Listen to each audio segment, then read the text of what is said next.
Krishna's kitchen. இன்னைக்கு நம்ம பார்க்க போகிறது சோள மாவு வச்சு ஒரு ஈஸியான இன்ஸ்டன்டான ஹெல்த்தி ஸ்நாக்ஸ் ரெசிபி. வாங்க எப்படி பண்ணலான்றதை பார்க்கலாம். ஒரு மிக்சிங் பவுலில் 1 கப் சோள மாவு, 1/2 கப் கடலை மாவு, 1/4 டீஸ்பூன் ஓமம், மிளகாய்த்தூள், கசூரி மேத்தி, உப்பு, துருவின தோல் நீக்கி துருவின உருளைக்கிழங்கு சேர்த்துக்கோங்க.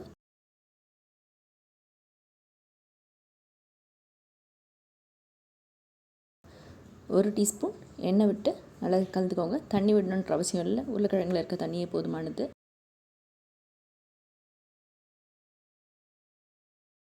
இதுக்கு தட்டுறப்ப மட்டும் கையை ஈரம் பண்ணிக்கோங்க.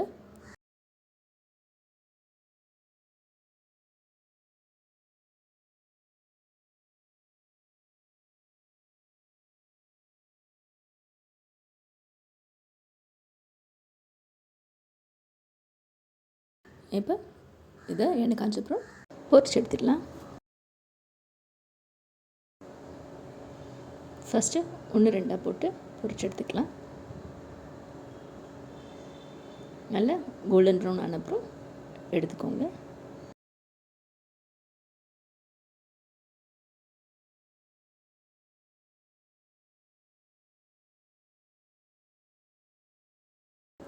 பேட்ச் பேட்சாக பொரிச்சு எடுத்துக்கோங்க. சுவையான சோள வடை தயார். இந்த வீடியோ உங்களுக்கு பிடிச்சிருந்தா லைக் பண்ணுங்கள், ஷேர் பண்ணுங்கள், மறக்காமல் கமெண்ட் பண்ணுங்கள். தேங்க்ஸ் ஃபார் வாட்சிங்.